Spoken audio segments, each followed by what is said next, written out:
আসসালামু আলাইকুম। তো বন্ধুরা, কেমন আছো তোমরা? আশা করি আল্লাহর রহমতে অনেকটাই ভালো আছো।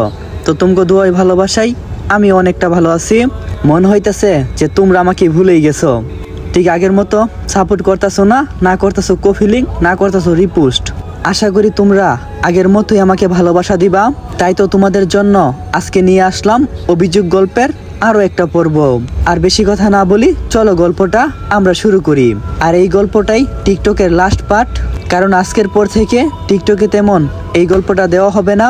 যদি আপনারা গল্পটা পুরো দেখতে চান তাহলে আমার টিকটকের বায়ুতে থাকা ইউটিউব লিঙ্কে ক্লিক করতে পারেন, কিংবা ইউটিউব চ্যানেলের নাম হলো সাইমন অন ফায়ার 2.0। তো বেশি কথা না বলি, চলো গল্পটা আমরা শুরু করি। বাসার গেট দিয়ে ঢুকতে যাব, ঠিক তখন দেখলাম মায়া গেটের কাছে দাঁড়িয়ে আছে। ওর চোখ দেখে বোঝাই যাচ্ছে অনেক রেগে আছে। আমি ভিতরে ঢুকে বাইকটা পার্কিং করে বাইক থেকে নেমে পিছনে ঘুরতে দেখি মায়া দাঁড়িয়ে আছে। সাথে সাথে আমার কলার ধরে বলল, কোথায় গিয়েছিলি তুই?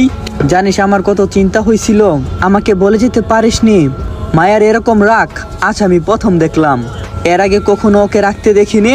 তখন আমি মায়াকে বললাম, আসলে বাইক কিনতে গিয়েছিলাম।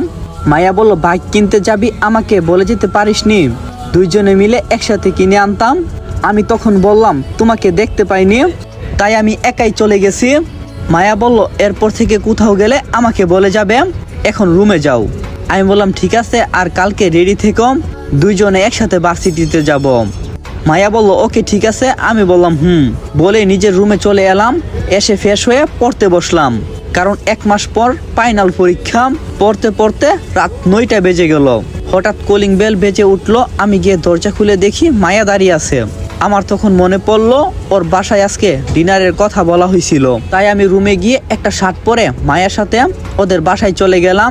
গিয়ে দেখি সবাই টেবিলে বসে আছে। তখন মায়ার ভাইয়া আমাকে বসতে বলল। আমি একটা চেয়ার টেনে বসে পড়লাম। তারপর আমাকে খাবার দিল। আমি খাওয়া শুরু করলাম। খাবারের ভিতরে মায়ার ভাইয়া বলল, সামি তোমার পড়াশোনা কেমন চলছে? আমি বললাম, ভাইয়া এই তো ভালোই চলতেছে। মায়ার ভাইয়া বলল, ও তোমার ব্যাপারে আমি সব শুনছি, যে তোমার সাথে কি হয়েছে মায়া আমাকে সব বলছে। আমি বললাম, মায়া আপনাকে সব কিছু বলে দিয়েছে? অবাক হয়ে গেলাম। মায়ার ভাইয়া বলল, হ্যাঁ আমাকে সব বলছে। আর তুমি কি ফিরে যেতে চাও না? আমি বললাম, না আমি আর কখনো ফিরে যেতে চাই না। আর আমি তাদের কাছে ফিরে গেলে একটা মিথ্যা অপবাদ নিয়ে সারা জীবন থাকতে হবে, এটা আমি চাই না। মায়ার ভাইয়া বলল, তাহলে তুমি এখন কি করতে চাও? আমি বললাম, ছোটখাটো একটা ব্যবসা শুরু করব, আগে পরীক্ষাটা শেষ করি।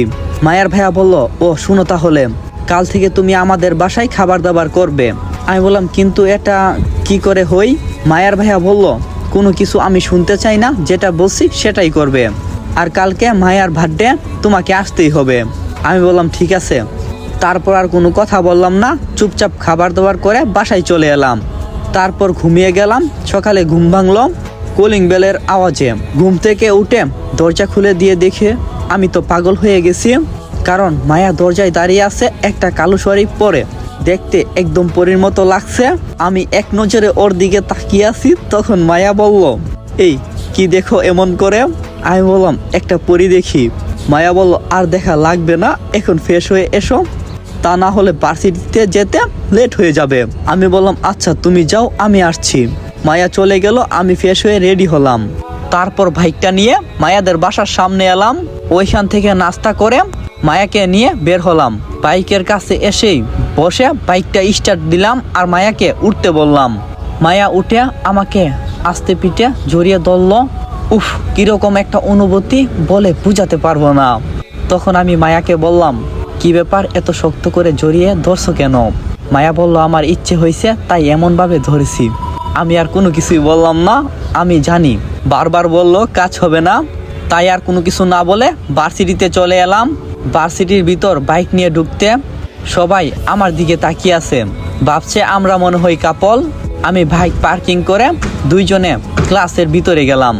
তারপর ক্লাস করতে শুরু করলাম। ক্লাস করা শেষ করে সোজা বাসায় ফিরে এলাম। বাসায় এসে বাইকটা গ্যারেজে রেখে আমি রুমে এসে ফ্রেশ হয়ে চলে গেলাম মায়াদের বাসায়। ওইখান থেকে লাঞ্চ করে রুমে এসে ঘুমিয়ে গেলাম। বিকালে ঘুম থেকে উঠে একটু মার্কেটে গেলাম, কারণ মায়ার জন্মদিন, তাই একটা আংটি কিনলাম। তারপর বাসায় চলে এলাম। সন্ধ্যাবেলা রেডি হয়ে আংটিটা নিয়ে চলে এলাম মায়াদের বাসায়। বেশ ভালোই আয়োজন করছে। অনেক লোকজন এসেছে। আমি সোজা মায়ার কাছে গিয়ে উইশ করলাম। তখন মায়া যা বলল তা শুনে আমি অবাক, কারণ মায়া বললাম, কি ব্যাপার আজকে এরকম ভাবে এসেছো? দেখতে তো পুরো নায়কের মতো লাগছে, আমি তো ক্রাশ খাইছি। আমি বললাম, আমি তো কিছুই না, তুমি আজ যেভাবে সেজেছো তাতে এখানকার সব ছেলেই ক্রাশ খাইবে। মায়া বলল, তাহলে তুমি ঠিক আছো কিভাবে? আমি বললাম, আরে আমি তো তোমার বন্ধু, আর সর্বদাই তোমাকে বন্ধু মনে করি। এই কথা বলতেই মায়া আমার দিকে রাগি লুকে তাকালো আর বলল, যাও আমার চোখের সামনে থেকে চলে যাও। আমি বললাম, ঠিক আছে, তাহলে আমি বাসায় চলে গেলাম। মায়া বলল, তোকে আমি বাসায় যেতে বলছি? আমি বললাম, তুমি তো বললে তোমার সামনে থেকে চলে যেতে। মায়া বলল, ঠিক আছে, যেতে হবে না, তুমি এখানেই থাকো। আমি বললাম, ওকে।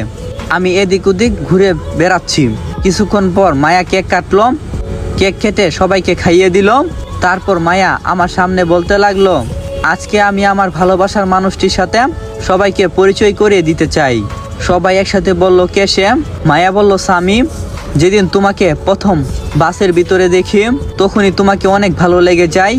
আসসালামু আলাইকুম এভরিওয়ান। তো এখানেই এই গল্পটা শেষ করলাম। আর পরবর্তী পার্টগুলো পেতে চাইলে আমার ইউটিউবে চলে যাও, কারণ কাল থেকে টিকটক আইডিতে নতুন গল্প আসতে চলছে। পরবর্তী পার্টগুলো সবগুলো ইউটিউব চ্যানেলে পাইয়া যাইবা। আজকে রাতে আপলোড করব একটা, ধীরে ধীরে সব পার্টগুলোই পাইবা। তো ভালো থাকবা সবাই, দেখা হবে সামি শুধু আমার গল্পের প্রথম পর্বে।